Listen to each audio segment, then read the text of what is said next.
Ya, oke, selamat siang, saudara-saudara semuanya. Assalamualaikum warahmatullahi wabarakatuh. Salam sejahtera untuk kita semuanya. Saudara-saudara, kita lanjutkan mata kuliah metode penelitian ya untuk di Universitas Berasia. Saudara-saudara, Anda nanti pasti akan mengambil yang namanya tugas akhir ya. Tugas akhir itu juga merupakan bagian daripada penelitian ya yang itu wajib Anda lakukan sebagai syarat kelulusan Anda di Universitas Berasia.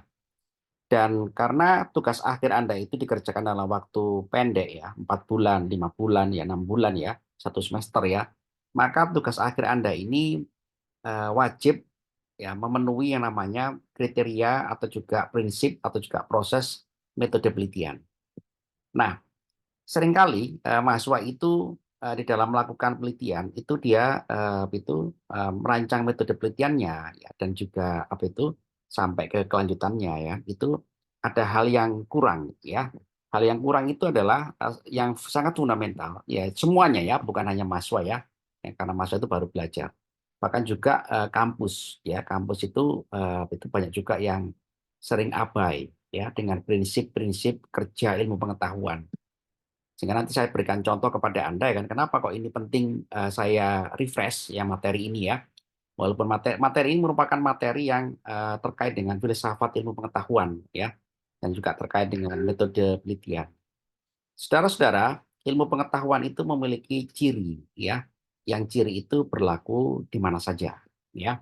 Ciri karena ilmu pengetahuan itu diterima secara global ya, dan tidak bisa dibantah ya karena memang teruji melalui metode penelitian, sehingga produk daripada ilmu pengetahuan yang dihasilkan dari penelitian itu, saudara-saudara ya, kenapa diterima secara global ya, kenapa bisa diterapkan, kenapa bisa dikembangkan, kenapa juga bisa bisa juga diolah lebih lanjut ya menjadi suatu produk teknologi ya, itu semuanya ada karena ada yang namanya prinsip ilmu pengetahuan ya. Jadi prinsip ilmu pengetahuan itu menunjukkan bahwa cara kerja ilmu pengetahuan itu ya memang bisa diterima secara global ya dimanapun kita berada ya. Sebagai contoh adalah ya kan, Anda tentu tahu ya teorema Pitagoras ya. Teorema Pitagoras itu menyatakan bahwa kuadrat sisi miring ya atau kuadrat bidang miring merupakan hasil penjumlahan dari kuadrat sisi tidur dan kuadrat sisi tegak. Nah, begini kan ya. Jadi sehingga kita bisa menghitung ya dengan akurat ya bahwa ketiga variabel ini memiliki hubungan yang memang korelatif ya, hubungan yang linier satu sama lain ya. Saudara-saudara, teorema Pitagoras itu ya diterima dimanapun ya, menjadi suatu aksioma ya, aksioma yang kebenarannya itu berlaku secara global ya, menjadi suatu kebenaran yang eh, pembuktiannya kan bisa dilakukan oleh setiap orang ya. Sehingga apa, saudara-saudara, ilmu Pitagoras tadi itu berlaku. Pak, apakah berlaku di bulan? Jika suatu saat nanti kita memiliki stasiun di bulan sana, berlaku ya. Pak, kalau misalkan Elon Musk itu jadi membangun kota di Mars ya, apakah berlaku di sana? Berlaku ya. Jadi prinsip Pitagoras ini, saudara-saudara, berlaku gitu kan di ujung manapun alam semesta. Karena memang itu terkait dengan geometri ya. Geometri di alam semesta ini ya tiga dimensi ya. Tiga dimensi, dua dimensi ya. Nah, Pak, apakah teorema Pitagoras itu bisa gugur sebagai ilmu pengetahuan? Bisa, jika nanti ditemukan yang namanya fakta baru. Fakta baru yang membantah tentang teorema Pitagoras dan dibuktikan secara penelitian, diterima secara logis, ya kan? Maka teorinya bisa gugur atau juga bisa berkembang. Ya. Nah, itu salah satu contoh, saudara-saudara, kenapa ilmu pengetahuan ini harus kita pahami betul, ya supaya kita tidak salah di dalam melakukan penelitian, tidak salah dalam mengembangkan ilmu ilmu melalui penelitian. Ya, ilmu pengetahuan itu, saudara-saudara, nomor satu adalah objektif. Ya, ilmu pengetahuan itu mampu dijelaskan sesuai dengan fakta yang sebenarnya, tanpa adanya manipulasi data atau fabrikasi data. Ya, jadi ilmu pengetahuan itu ya, tadi contohnya teorema Pitagoras ya kan, mana buktinya? Ya, Anda melakukan eksperimen.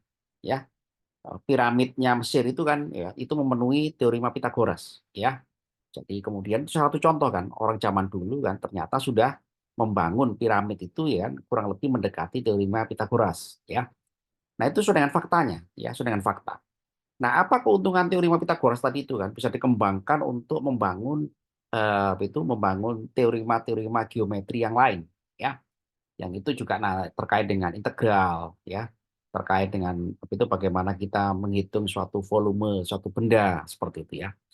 Nah, saudara-saudara, ilmu pengetahuan itu sebisa mungkin ya kita objektif ya. Walaupun ilmu pengetahuan itu ranahnya adalah ilmu sosial.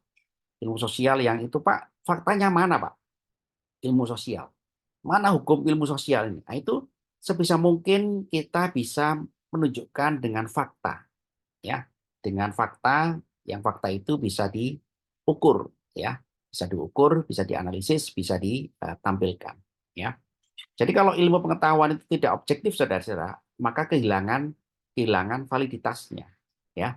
Jadi ilmu pengetahuan itu kan sebisa mungkin ya kan dia objektif, ya, objektif, ya kan bisa dijelaskan sesuai dengan fakta yang sebenarnya, tidak boleh dengan manipulasi, tidak boleh dengan fabrikasi data, ya.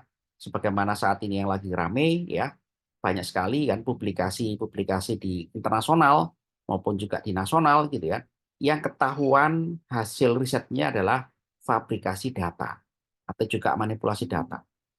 Kemarin ada satu lembaga voluntary independent ya, lembaga ini khusus untuk penjaminan mutu publikasi jurnal nasional dan internasional gitu ya. Dia menyampaikan ada beberapa paper yang papernya itu menggunakan data yang pemalsuan ya, data fraud ya. Datanya itu dibikin sendiri tanpa data itu diperoleh melalui metode penelitian ya yang memperhatikan integriti dan validitas data tadi itu. Nah, Retraction Watch ini pinter, dia menggunakan artificial intelligence ya. Ada papernya bagus ya, papernya merupakan hasil penelitian, tapi setelah ditelusuri datanya itu adalah ada data-data manipulasi. Sehingga apa? Sehingga datanya itu bukan data yang sebenarnya. Walaupun itu dibantah sama penelitinya kan, ya itu data itu salah, ya oke data itu salah dari saya. Tapi jumlah data itu tidak akan mempengaruhi itu variansi error ya secara signifikan. Ya, walaupun itu tidak mempengaruhi data itu katakanlah salah atau juga palsu, tidak akan berpengaruh kepada variansi errornya. Itu saudara-saudara sama saja, tidak boleh. Ya, tidak boleh karena apa? Data itu harus apa adanya. Data itu kita olah dengan memperhatikan validitasnya. Ya, tidak boleh data itu kita ada-adakan, apalagi sampai difabrikasi, fabrikasi dengan software. Nah, itu juga nggak boleh, ya, sehingga dia kehilangan objektivitasnya. Wah, penelitinya apa? Ya kan, penelitinya akhirnya saudara-saudara dia membantah itu kan, itu dia melanggar yang namanya prinsip objektivitas di dalam menghasilkan suatu ilmu pengetahuan. Sehingga apa saudara-saudara? Sehingga itu kalau kita langgar ya, itu bisa berdampak kepada kualitas daripada ilmu pengetahuan yang kita hasilkan dari metode penelitian. Sehingga walaupun Pak datanya 1 juta, 1 juta kan Anda manipulasi satu data di antara 1 juta. Boleh nggak seperti itu, saudara-saudara? Halo, halo, Ya, halo. Pak. Ya, boleh nggak? Anda punya data 1 juta data. Kalau Anda manipulasi satu kan nggak ada yang tahu. Dan juga tidak berpengaruh kepada error, variansi error ya. Waktu menggunakan metode analisa statistik ya untuk analisa data. Tetap saja tidak boleh, saudara-saudara. Karena itu melanggar objektivitas ya. Jadi walaupun Pak datanya 1 miliar Pak, satu data salah aja nggak ada masalah. Satu data saya manipulasi aja nggak ada masalah Pak. Tetap itu juga sama, tidak boleh. Yang boleh itu kan datanya salah ya, walaupun itu tidak berpengaruh kepada variansi error. Ataupun juga datanya 99% katakanlah salah pun nggak apa-apa, asalkan itu merupakan data dari penelitian. Nggak apa-apa. Kenapa? Nanti Anda bisa analisa ya. Ternyata tidak terbukti ya karena datanya salah itu nggak apa-apa. Sehingga tidak terbukti bahwa sesuai dengan harapan. Karena datanya memang salah. Nah, ini penting saudara-saudara, prinsip objektivitas ini kita perhatikan agar nanti di dalam kita melakukan penelitian, data-data itu tidak bermasalah ya secara etik ya, secara integriti dan juga secara validity. Nah, itu ya. Yang kedua adalah empirik. Ya, ilmu pengetahuan itu sebagai gejala atau fenomena bisa dibuktikan secara pengalaman, experience, atau indikator dan rasional. Ya, ilmu-ilmu sosial itu nggak kelihatan, ya, nggak kelihatan mana Pak, ya kan? Supply and demand ini mana itu kan? Nah, supply and demand ini gitu kan terukur dengan data pembelian, data produksi yang bisa Anda tampilkan dengan bisnis intelijen yang tadi di kelas sebelumnya. Jadi itulah satu contoh saudara-saudara gejala atau fenomena tentang teori supply and demand yang tidak kelihatan ya di apa itu Pak ini kan pasar Pak nggak kelihatan Pak. Kelihatannya cuma orang beli aja Pak ya, produksinya nggak ketahuan. Nah, yang satu pasarnya di pasar Klewer Solo ya produksinya nggak kelihatan, ini kan nggak kelihatan ya, nggak kelihatan, tapi ini sebagai gejala adanya hubungan ya antara supply and demand. Nah, itu bisa kita tunjukkan dengan indikator, dengan experience atau pengalaman ya. Sehingga ilmu pengetahuan itu bisa kita kategorikan sebagai empirik ya. Termasuk juga ya kan ilmu alam ya, ilmu fisika. Misalkan tentang elektron. Pak, elektron itu nggak kelihatan, Pak. Ya, elektron, proton, inti atom itu nggak kelihatan. Nggak kelihatan memang. Tapi dia memiliki gejala atau fenomena yang itu bisa kita amati dari indikator-indikatornya. Ya, sehingga ilmu pengetahuan itu diterima sebagai dan terbukti secara empirik seperti itu. Ya. Kemudian ilmu pengetahuan ini saudara-saudara observatif. Ya. Ilmu pengetahuan itu sebagai fenomena atau gejala alamiah yang dapat diamati atau didekati atau diperkirakan atau juga dirasakan dengan metode penelitian secara ilmiah. Observatif, ya.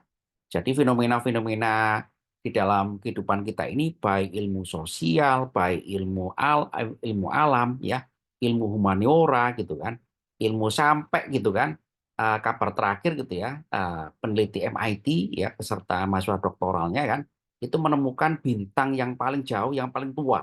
Bintang yang saat ini kemungkinan adalah bintang yang paling tua yang pertama di alam semesta itu pertama kali lahir bintang itu. Jadi apakah yakin Pak jaraknya aja 13 miliar tahun cahaya? Ya, 13 miliar tahun cahaya itu kan kita nggak tahu. Ya, kita ke sana aja umur kita nggak nyampe. Ya, umur manusia dijadikan satu pun ya kan bergantian untuk menuju ke bintang ini pun nggak nyampe. Karena pesawatnya juga belum ada, gitu ya. Seperti itu. Kalaupun tuh ada pesawatnya ulang-alik luar angkasa itu harus kecepatan cahaya. Ya, kecepatan cahayanya kalau dengan kecepatan cahaya pesawatnya kan itu dibutuhkan 13 miliar tahun. Nah, itu nggak mungkin. Tapi bagaimana dia bisa ya menunjukkan secara empirik ya secara observasi bahwa ini adalah bintang tertua. Nah, itulah saudara-saudara artinya apa? Ilmu pengetahuan itu mampu menjelaskan fenomena ya alamiah yang bisa didekati, bisa diamati, bisa diperkirakan, bisa dirasakan sebagai sebagai entitas yang itu memang terjadi ada seperti itu ya. Dan ilmu pengetahuan itu saudara-saudara teruji ya. Jadi kita itu menerima ilmu pengetahuan karena memang sudah teruji melalui metode penelitian ilmiah yang itu dilakukan pengujian berulang-ulang ya di laboratorium, ya di lapangan, ya. Dia seperti peneliti MIT yang lagi ramai sekarang ini ya, itu dia berulang-ulang ya. Ya dia yakin nggak ini bintang yang paling tua, ya. Ya dia mengujinya berulang-ulang ya ketika menemukan suatu itu objek baru kan finding ya dia menemukan hal yang baru finding dia mengujinya berulang-ulang sehingga oh ya itu pun belum cukup dia mengundang komunitas itu ahli astrofisika ya betul nggak yang saya temukan ini merupakan finding ya finding mengenai bintang yang tertua oh gimana ini kak didiskusikan korespondensi iya ya agree jadi saudara-saudara, kalau ilmu pengetahuan yang teruji, akhirnya bisa diterima secara global, dimanapun dan kapanpun. Seperti itu ya. Nah, kemudian saudara-saudara, salah satu daripada sifat kebenaran yang dihasilkan melalui metode penelitian, kebenaran itu adalah relatif. Ya, tidak ada kebenaran yang absolut mutlak, tidak ada. Ya, kebenaran yang dihasilkan melalui metode penelitian itu, saudara-saudara, bisa gugur jika ditemukan fakta baru yang menggugurkan tentang teori sebelumnya. Gitu ya. Jadi kalau nanti Anda melakukan penelitian dengan metode statistik ya, melakukan uji uji itu korelasi ya, uji korelasi ya dan sebagainya ya. Oke, maka itu adalah Anda menemukan kebenaran yang relatif ya, artinya kebenaran yang tidak final ya, kebenaran yang justifikasinya itu masih bisa kita katakan sebagai itu kebenaran yang eh, teruji ya, tapi tidak final ya. Sebagai contoh adalah gitu ya, saudara-saudara ya, itu teori tentang elektron ya, elektron yang itu berputar mengelilingi inti atom. Awalnya adalah elektron ya, elektron. Ternyata elektron ini gitu kan, awalnya oke benar ada elektron. Tapi elektron ini ternyata tidak single ya. Di situ ternyata ada positron ya. Kemudian elektron ini awalnya orang memodelkan gambarnya bergeraknya adalah bulat melingkar seperti ini. Ya, melingkar seperti ini mengelilingi inti atomnya atau juga elips ya, elipsoidal. Ternyata ya kan melalui penelitian ya kan ternyata pergerakannya ya kan tidak melingkar sempurna ya, tapi dia membentuk suatu lintasan gelombang ya. Elektron itu bergerak dengan lintasan gelombang. Dideveloplah teori mengenai ketidakpastian Heisenberg ya, uncertainty Heisenberg. Jadi saudara-saudara ya kan kebenaran yang dihasilkan dari metode penelitian itu ya kan karena dia tidak final ya kan, maka dikembangkan terus ya kebenaran yang awalnya elektron mengelilingi inti melingkar. Kemudian itu disempurnakan lagi gitu kan. Ternyata ini nggak benar. Ternyata elipsoidal. Oh ini juga sama dilakukan penelitian ulang gitu kan. Diteliti ulang ternyata elipsoidal ini nggak benar juga. Dia memiliki suatu lintasan seperti gelombang ya. Kemudian setelah lintasan gelombang dikembangkan lagi ternyata posisi elektron ini gitu kan dengan teori ketidakpastian Heisenberg ya, itu ternyata ada kuantisasi ya. Akhirnya berkembang terus, berkembang terus gitu kan sampai yang sekarang the latest atau the cutting edge ya, development ya mengenai teori keberadaan elektron. Karena memang susah. Elektron itu kita nggak bisa melihat ya, nggak bisa melihat langsung, melihatnya juga butuh alat, butuh instrumen, yang instrumen juga nggak mahal, nggak murah gitu ya, dan juga tidak dan juga sulit karena elektron terus bergerak. Elektron terus bergerak, kita bergeraknya nggak tahu di mana, ya. Sehingga itulah terkenal dengan teori yang namanya adalah ketidakpastian Heisenberg, ya, mengenai posisi dan momentum, ya. Posisi dan momentum itu tidak bisa kita dapatkan dua-duanya secara bersamaan, ya seperti itu. Sehingga kalau ditanya gitu kan, Pak Ucu elektron sekarang di mana? Jawaban yang mendekati benar adalah saya tidak tahu, ya. Tapi bagaimana caranya kita ingin tahu? Nah, itulah ya dilakukan pendekatan-pendekatan dengan metode penelitian ya. Jadi metode apa itu kebenaran yang dihasilkan melalui metode penelitian itu adalah kebenaran yang relatif yang nanti akan terus diperbaiki ya. Kemudian saudara-saudara, ilmu pengetahuan itu juga non dogmatif ya, tidak bersifat doktrinasi ya.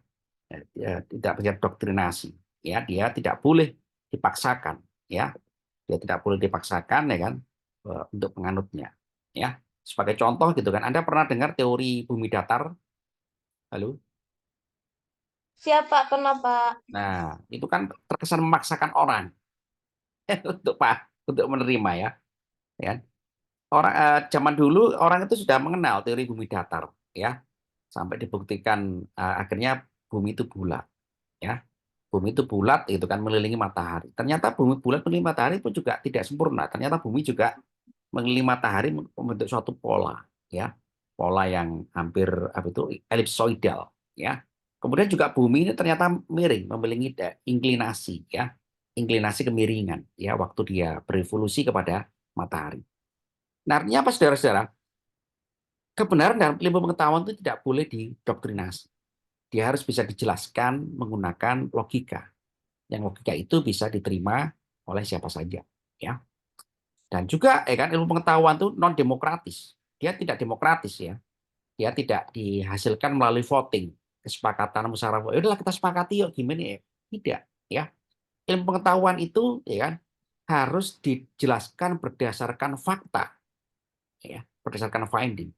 Contoh ya kan teori tentang evolusi, teorinya Darwin ya. Ya ini apa itu kita tahu ya teori Darwin gitu kan bahwa Misalkan aja kan teori itu kalau digeneralisir ya, bahwa antara manusia saat ini kan dengan monyet ini kan ada hampir katakanlah kesamaan ya. Sehingga orang-orang zaman dulu gitu kan itu sering berdebat itu kan, betul nggak manusia itu dari monyet atau monyet itu dari manusia. Nah, teori seperti ini saudara-saudara tidak bisa di voting. Oke, kita voting yuk, kita cari yang paling benar ya. Yang setuju manusia itu dari monyet sebelah kanan, kumpul sebelah kanan. Oke, yang tidak setuju manusia itu dari monyet sebelah kiri ya, atau juga yang lain gitu ya. Yang monyet dari manusia coba dari di tengah-tengah. Itu nggak bisa seperti itu, saudara-saudara.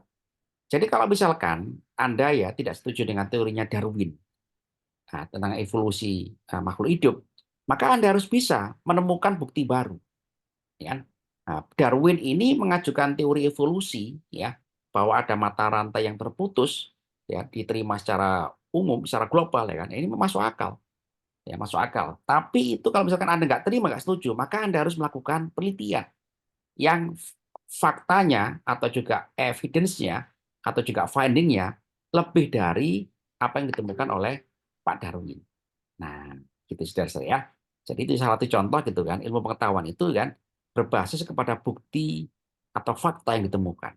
Ya, walaupun itu tidak mengenakan ya. Masa kita dari monyet? Nah, gitu kan. Itu kan sesuatu yang tidak mengenakan ya, sebagai contoh saja ya. Di beberapa bidang lain pun juga kurang lebih ya sama, ada pertentangan seperti itu. Itu tidak bisa dipaksakan, saudara.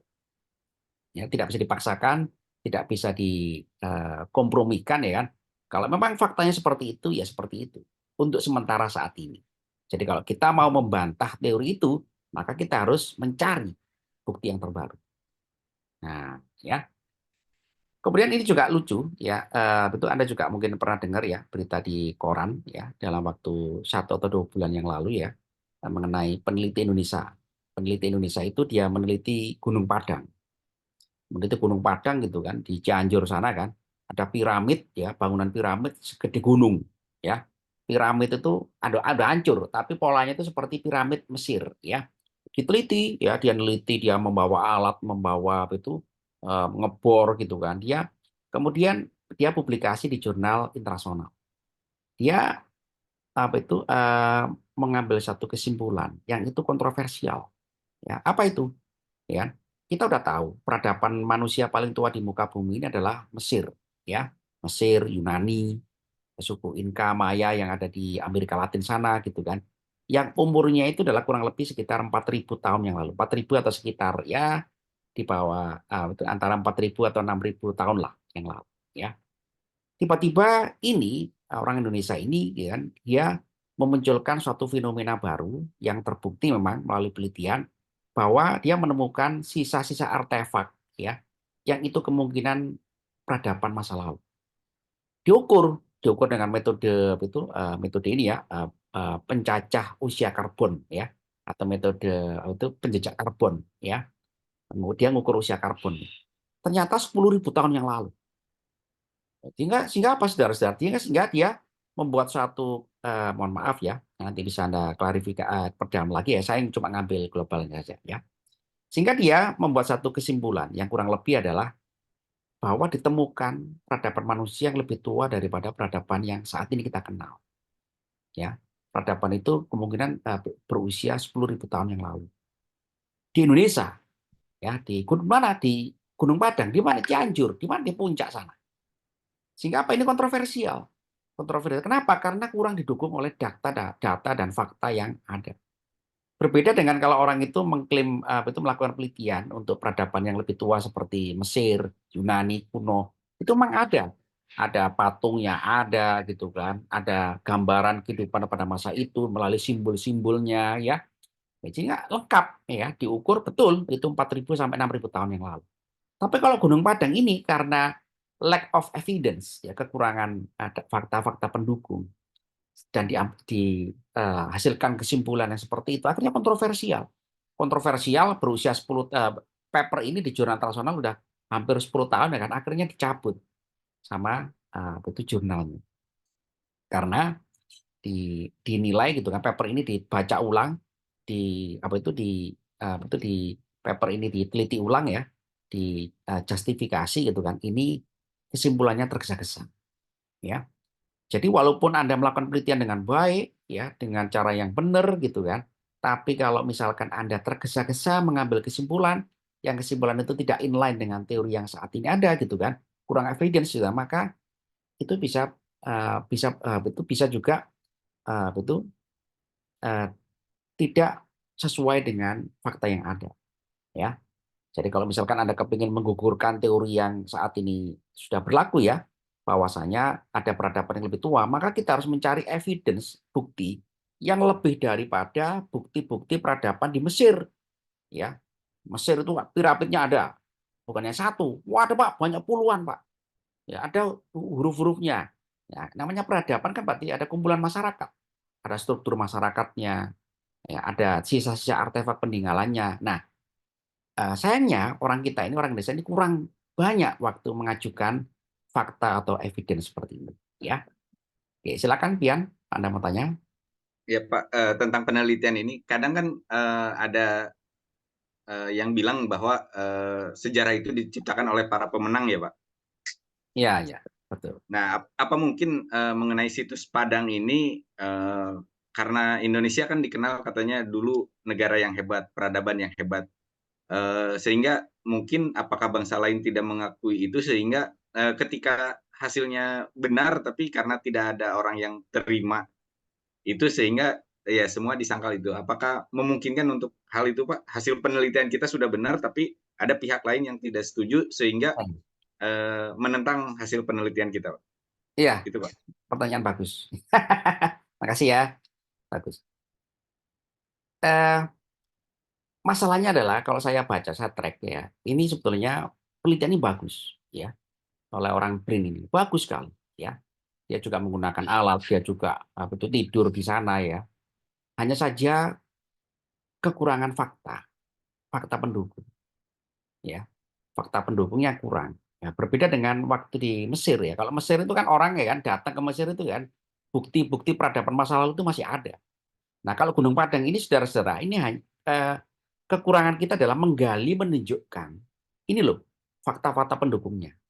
Ya, ada hurufnya, ada hieroglifnya, ya, ada apa itu eh, gambaran struktur masyarakat pada saat itu, ya. Ada aktivitas masyarakat, ada indikasi aktivitas pada masyarakat seperti itu. Nama juga peradaban, ya. Peradaban itu artinya apa sih? Kehidupan sosial ada di situ. Jadi eh, apa itu maksud saya tidak berusaha jumping in conclusion bahwa ini apa itu karena Indonesia ini ditentang ya, ditentang oleh negara lain. Saya tidak berusaha mengarahkan ke situ, tapi dari sisi katakanlah itu persyaratan ilmiahnya dulu, ya. Nah, jadi persyaratan ilmiahnya sebelum sampai kita ke situ bahwa memang betul ada peradaban yang lebih tua daripada peradaban yang kita kenal sekarang, maka kita harus melengkapi dengan bukti-bukti yang tidak bisa dipantahkan. Nah, gitu ya. Jadi melengkapi bukti-bukti yang tidak bisa dibantahkan ini dulu ya yang harus harus kita cari ya.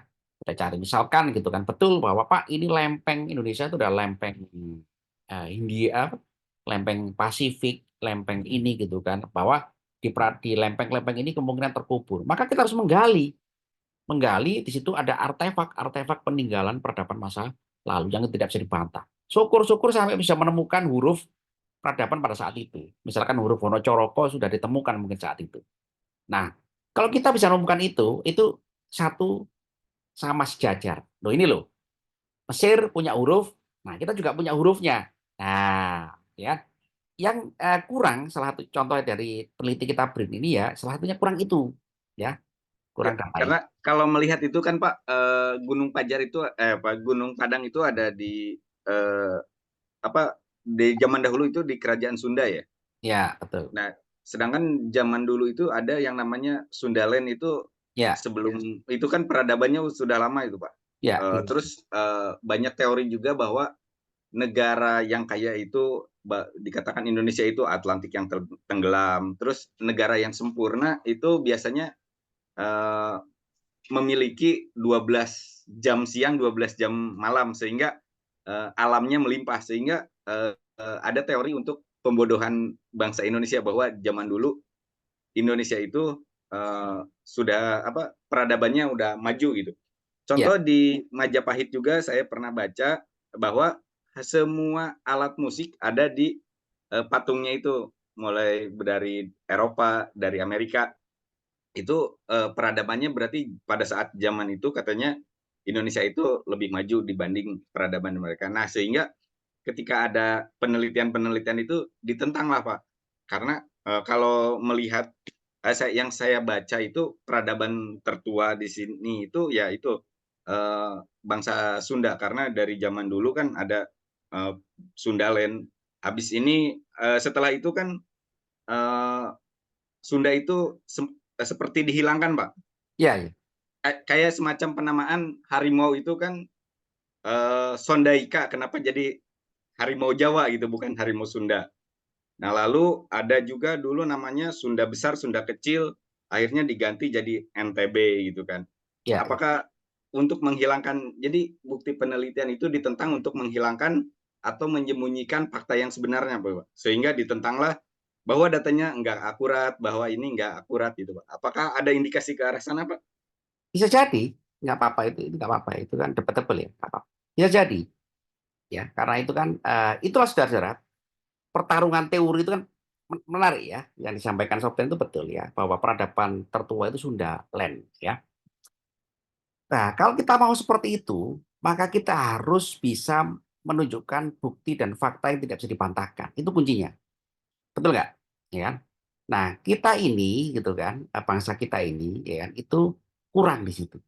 Kurang bisa menunjukkan fakta atau evidence. Walaupun kita udah tahu ya, kita udah tahu kan bangunan seperti itu nggak mungkin kalau nggak ada peradaban. Cuman peneliti kita ya, penelitian kita harus bisa membuktikan bahwa itu ada. Ya. Pak, ini terkubur di Laut Atlantis, Pak. Ya, kita harus bisa melakukan penelitian di Laut Atlantis itu. Ya, ada peradaban di bawah laut di paparan Sunda ini. Harus bisa dibuktikan. Yang itu nggak bisa dibantahkan. Nah, kelemahan kita di sini. Saya tidak betul kalau aspek politiknya ya itu memang apa itu tentu kita nggak bisa itu berbuat banyak ya. Tapi kita bisa berbuat banyak kalau kita melakukan penelitian dengan bukti sebanyak-banyaknya. Ya, dan itu kita bisa ya. Nah, caranya gimana supaya kita menang ya adu teori? Maka kita harus melakukan penelitian. Yang penelitian itu bisa menunjukkan menggali fakta-fakta ini loh. Pak, piramid zaman dulu Pak terkubur di paparan Sunda. Nah, itu kalau kita punya bukti itu kan sampai buktinya itu lebih hebat daripada peradaban Mesir, nah baru kita bisa menunjukkan bisa mengalahkan teori yang saat ini ada. Nah, begitu ya. Jadi ini memang pertarungan, betul ada pertarungan ya.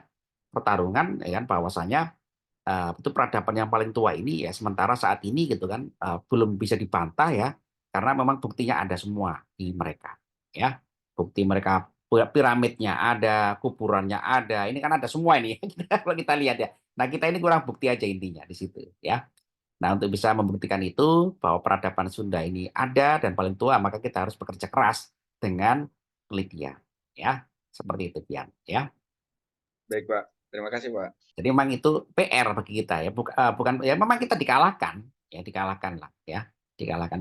Kita nggak punya bukti ya, kita ngotot pun ya itu nggak harus tetap dengan penelitian, betul kan? Ya, kita nggak bisa ya karena dunia sekarang adalah rasional ya, maka kita harus berlomba-lomba membuktikan bahwa Sundaland ini memang ada. Ya, Sundaland di mana? Kita cari buktinya di Laut Atlantis ya, di Selat Sunda, di mana ya, yang menurut itu bisa kita gambarkan sebagai apa itu peradaban Sunda zaman dulu ya. Gitu ya, apa itu Pian ya. Jadi saya mengambil apa itu ini ya kerangka basicnya dulu ya. Oke, saudara-saudara selanjutnya adalah metode penelitian itu atau ilmu pengetahuan itu karena dia diterima sebagai kebenaran yang relatif dan bisa diterima dengan akal dengan bukti-bukti yang ada ya dan juga bisa dijelaskan keterkaitannya satu sama lain dengan variabel-variabel berpengaruh maka metode yang ditemukan dalam ilmu pengetahuan itu bisa direplika bisa ditiru di mana saja ya nuklir ya teknologi nuklir itu yang pertama bikin bom nuklir Amerika ya yang menemukan teori nuklir itu kan orang Jerman, ilmuwan Amerika, ilmuwan itu ya ternyata kan ini bisa jadi bom. Buatlah Amerika bom. Ya kan? Dari teori sampai menjadi bom, ya sampai dibuktikan bisa ngebom betulan gitu kan. Itu kan artinya bisa ditiru. ya, replikatif. Ya, replikatif itu artinya apa, saudara-saudara? Metode yang Anda temukan nanti Anda gunakan di dalam tugas akhir, karya akhir. Pastikan bahwa metode yang Anda gunakan itu bisa dilakukan oleh orang lain. Ya, jadi itu menunjukkan bahwa Anda berkontribusi kepada kemajuan ilmu pengetahuan dan teknologi. Ya, waktu Amerika itu berhasil menciptakan bom atom, ya saudara-saudara ya, maka Einstein itu sebagai salah satu penggagas teori mengenai kuantum fisika ya, kuantum fisik ya, dia menulis kepada Presiden Roosevelt ya, Presiden Roosevelt ya, nuklir itu memiliki potensi yang sangat berbahaya. Anda harus berhati-hati dengan teknologi nuklir ini. Ya, jangan sampai ini jatuh kepada negara yang tidak bisa mengendalikan. Sehingga apa, saudara-saudara? Karena Einstein itu orang hebat ya, dia kirim surat ke Roosevelt, Presiden Amerika. Sampai sekarang pun Amerika itu ya memproteksi teknologi ini. Iran ya bikin nuklir, wah dia tekan-tekan dia. Korut, tekan-tekan sama dia. Ya, karena berbahaya. Ya, walaupun teknologi nuklir ini juga bermata dua ya, bisa untuk ke medik ya, untuk medik itu bagus ya, untuk bangkit listrik itu bagus ya kan, tapi untuk bom wah itu kan harus proteksi. Walaupun Korea Utara itu kan tidak pernah belajar ke Amerika tapi bisa buat, artinya apa, metode itu replikatif ya. Nah, sama juga nanti Anda tugas akhir, Anda jangan replikatif waktu melakukan tugas akhir. Anda mengembangkan metode yang sudah ada ya. Kebanyakan anak-anak S1 itu kalau dia tugas akhir atau skripsi, dia itu ya terinspirasi dari tempat lain ya. Contoh gitu ya. Saya itu sering melihat ya, dan juga sering tanda tangan ijazah ya. Ijazah anak S1 ya. Ya. Metode penutup pintu otomatis untuk rumah Pak Bejo. Ya. Kemudian selanjutnya dilanjutkan sama anak-anak S1 temennya dia. Metode penutup pintu otomatis untuk Pak Karman. Dan seterusnya untuk Pak Bejo, Pak Karman, untuk kandang macan, untuk kandang kebo, untuk kandang kambing. Ya, dari tahun ke tahun, saudara-saudara, tema ini, saudara-saudara, ini nggak menunjukkan pengembangan metode. Ya, sering kan Anda lihat ya, judul-judul anak-anak di Indonesia itu seperti itu ya, betul nggak? Nah, apa, saudara-saudara, ya, betul, tugas akhir itu merupakan menggunakan metode penelitian yang replikatif. Tapi Anda sebagai seorang yang berada di dalam itu perguruan tinggi tidak diperkenankan melakukan seperti itu. Itu masuk Ya, kategori Mills plagiarism ya, sama ayam aja. atau juga Kan psychological plagiarism ya. Artinya apa? Anda mencontek ide dan gagasan orang lain tanpa ada usaha untuk mengembangkan. Gitu ya, sehingga polanya anak tugas akhir anak S1 seperti itu gitu kan, ya kan? Penutup pintu otomatis kandang ayam, tahun selanjutnya pintu otomatis penutup kandang macan, ya pintu otomatis kandang kambing. Ini nggak ada bedanya satu sama lain, sehingga apa, saudara-saudara, improvement dari satu metode penelitian itu nggak kelihatan. Nah, apa yang harus Anda lakukan? Yang Anda lakukan adalah ketika melihat hal ini, Pak, saya mau bikin pintu otomatis. Ya kan, pintu otomatis itu dari peneliti lain ya kan, dia sudah merancang metode penelitian untuk pintu otomatis itu kecepatan sekian.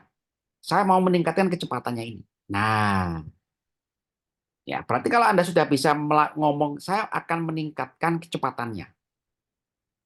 Berarti judul tugas akhir Anda bukan lagi penutup pintu otomatis untuk kandang macan, tapi apa? Peningkatan kecepatan pintu otomatis menggunakan teknik X ya.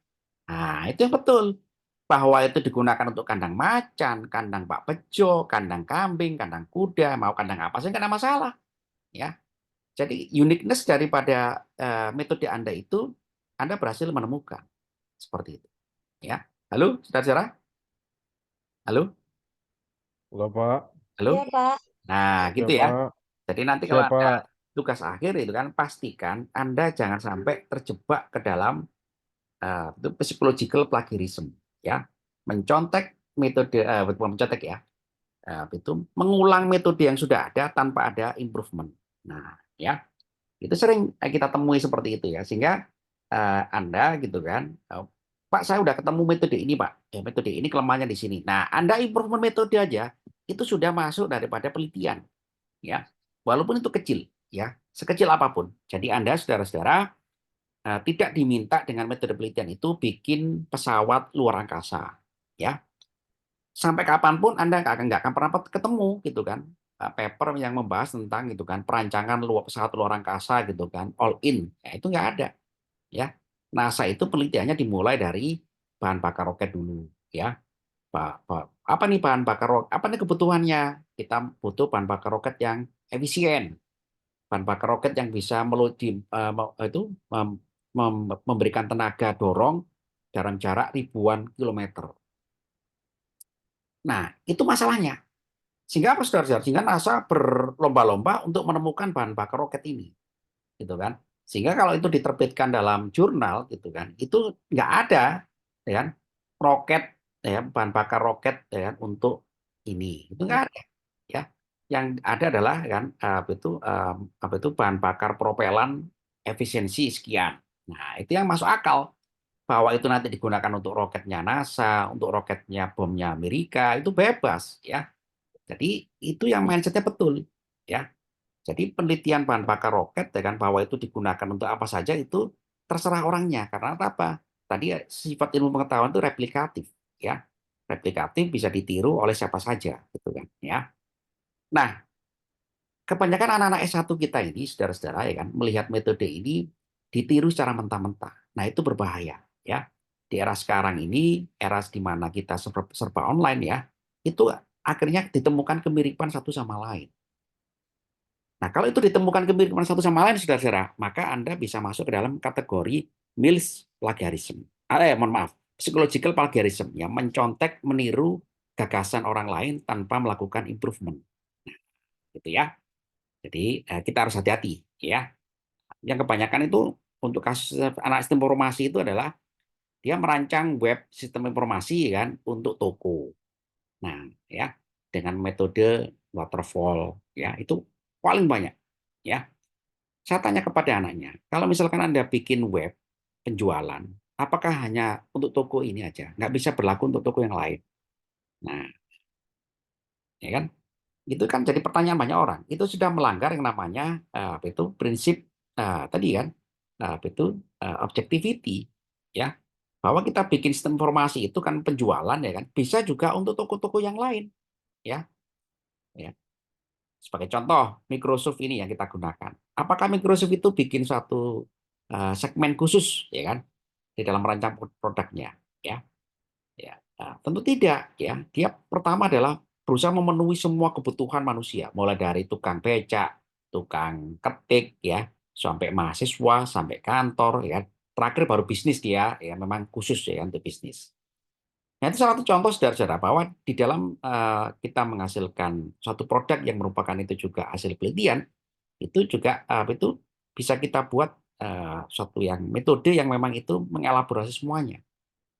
Nah, itu saudara-saudara ya. Halo, halo. Iya, Iya, Pak. Pak. Nah, itu Siapa? ya. Jadi nanti kalau Anda bikin topik tugas akhir, ya, usahakan itu kan itu tidak terpaku dengan institusi, tidak terpaku dengan yang namanya suatu lembaga. Ya, bikin sistem informasi, ya. Yang kita tonjolkan adalah metodenya, ya.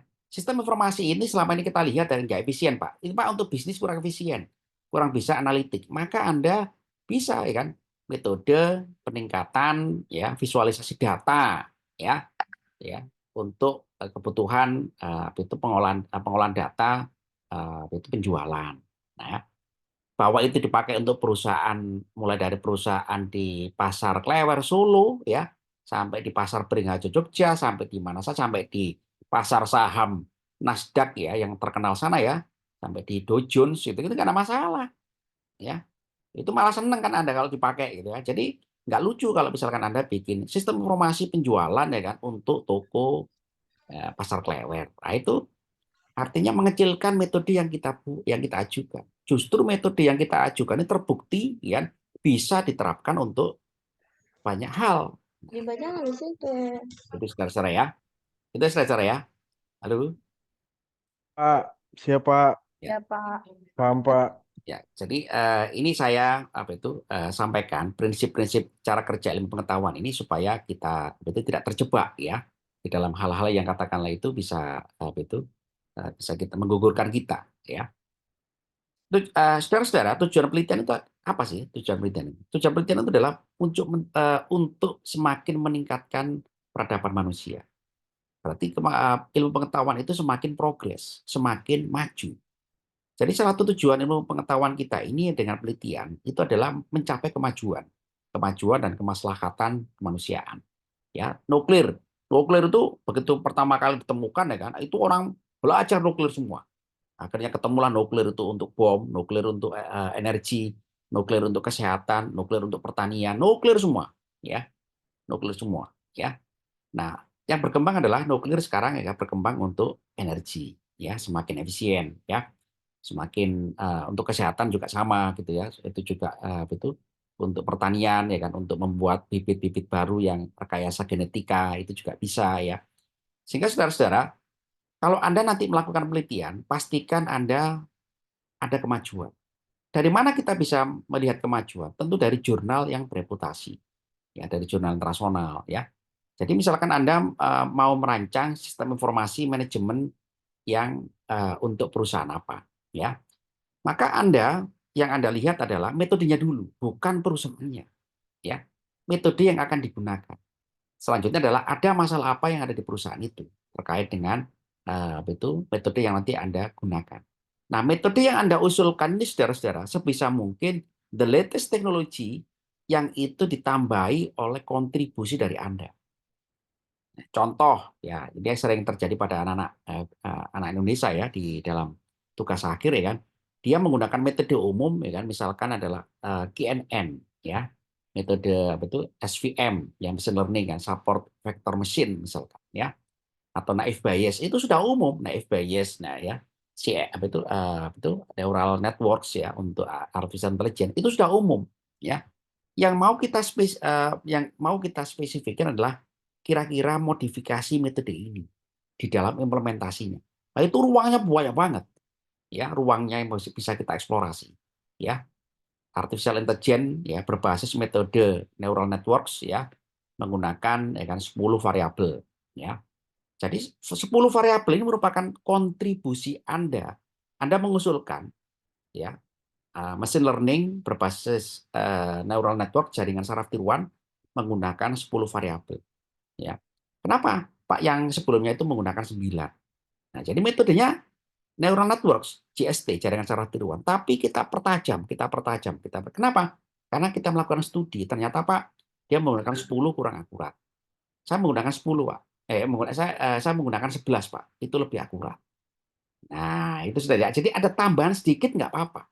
Ya, yang itu adalah merupakan kontribusi Anda di dalam mengusulkan suatu penerapan suatu metode.